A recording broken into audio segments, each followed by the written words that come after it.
Hey everyone, good morning and welcome back to my new mini vlog. তো আমি সকাল সকাল এখানে ঘুম থেকে উঠে আমার ডেইলি মেডিসিনটা খেয়ে নিয়েছি, আর মাও কিন্তু এখানে পুজো কমপ্লিট করে নিয়েছে। আর এখন বাজে সকাল 8টা।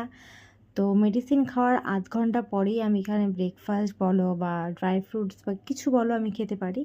তো আজকে আমাদের লাঞ্চটা কিন্তু খুব তাড়াতাড়ি তৈরি করে নিয়েছি, ওই 9টা সাড়ে 9টা নাগাদই আমাদের লাঞ্চ আমরা বানিয়ে নিয়েছি, কারণ বাড়িতে আজকে একটু কাজ আছে। তো এই ফাঁকে আমি চলে গেছিলাম পার্লারে, কারণ আমার একটু কাজ ছিল ওখানে।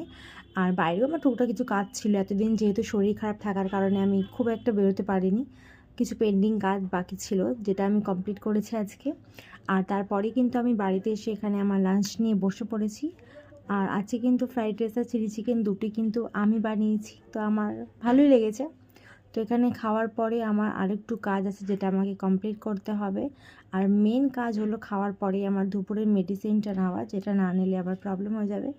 তো মেডিসিনটা আমি খেয়ে নিয়েছি। আর এখানে যেহেতু আজকে চুলের শ্যাম্পু করেছিলাম, তো তার জন্য আমাকে এখানে আজকে সিরাম ইউজ করতে হবে। আর আমার এই সিরামটা আমি 1 বছর আগে এনেছিলাম। এই সিরামটা খুব ভালো, আমার তো ভালোই লেগেছে সিরামটা। তো এটা প্রায় শেষের দিকে, শেষ হয়ে গেছে বললেই চলে। তো আবার একটা গিয়ে নিয়ে আসতে হবে নতুন।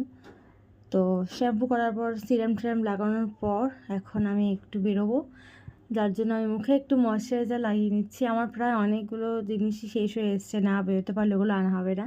আর এটা হচ্ছে ওয়াইল্ড স্টোনের পারফিউম, যেটা আমি অনেক দিন ধরে খুঁজছিলাম, তারপর আমি একটা কিনেই নিয়েছি। আর এখানে একটু মুভি দেখতে দেখতে ঘুমিয়ে পড়েছিলাম। তো সন্ধেবেলা ঘুম থেকে উঠে যে স্পেশাল জিনিসটা পায়েস বানাচ্ছিলাম, কারণ আজকে আমার দিদির বার্থডে। ওকে দেখা হবে একটু পরের ব্লগে।